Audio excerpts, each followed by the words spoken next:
The Daily Show, the book. An oral history is told by Jon Stewart, the correspondence, staff, and guests. By Chris Smith, foreword by Jon Stewart.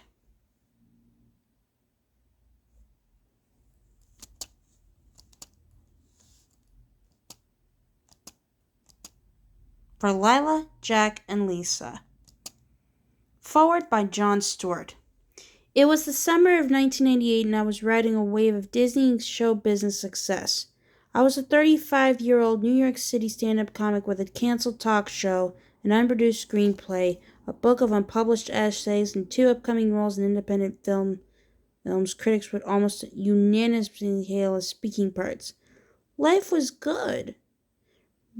People didn't randomly shout on weed at just any old jackass on the street. No, they shouted at me, the enhancement smoker from Half Baked.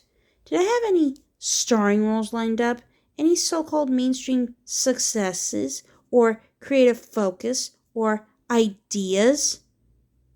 Maybe not. But between the time I hosted a show on MTV to the time Josh Hartnett jammed a pen in my eye in the faculty, I bet there wasn't a Denny's in the entire country I couldn't walk into at 3 in the morning and not have someone want to get high with me.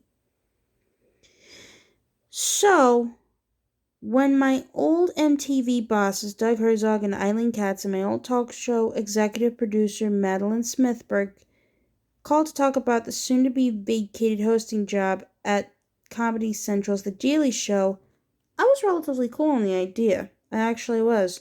My last foray in the real world of television hosting, fake hosting with Larry Sanders notwithstanding, had ended with my face on a dartboard in the New York Post with the headline, Stewart joins late night losers.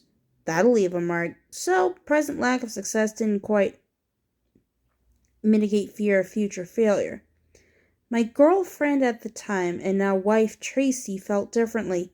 She knew I'd been a bit rudderless and creatively unmoored, and she thought that this could be a chance to re-engage a mind that, when unfocused, generally turned to kick the living shit out of its owner. Tracy's good like that. She knows things that I don't yet know but will, and she waits patiently for me to know them too, all while not displaying the I know things you don't know yet but will face.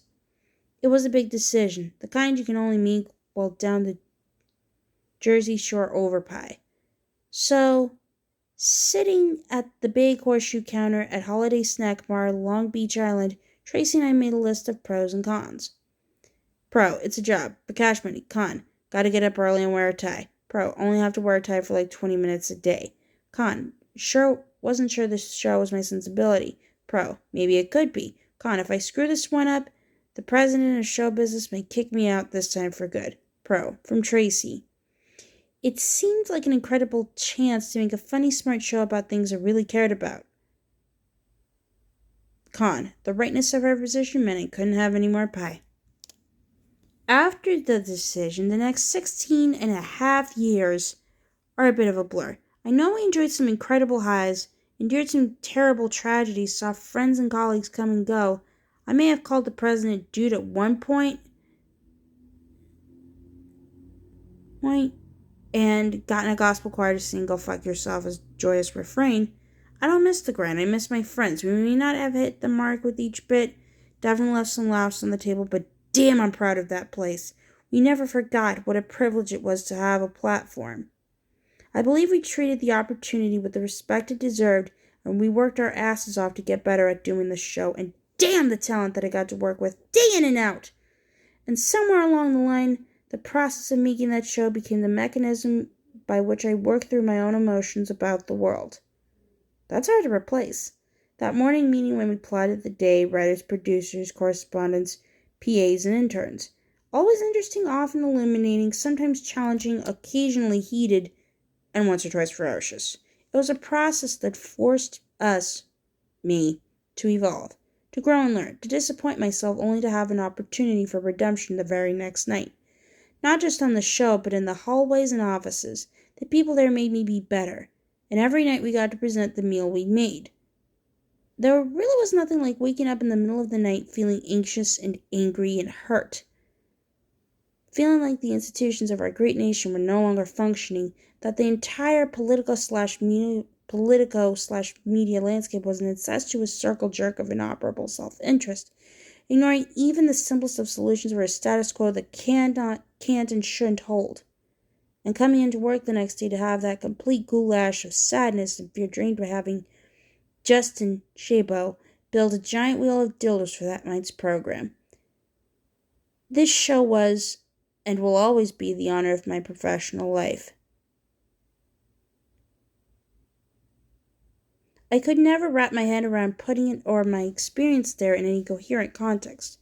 Favorite memories, moments, what were we trying to do? Did we help, hurt?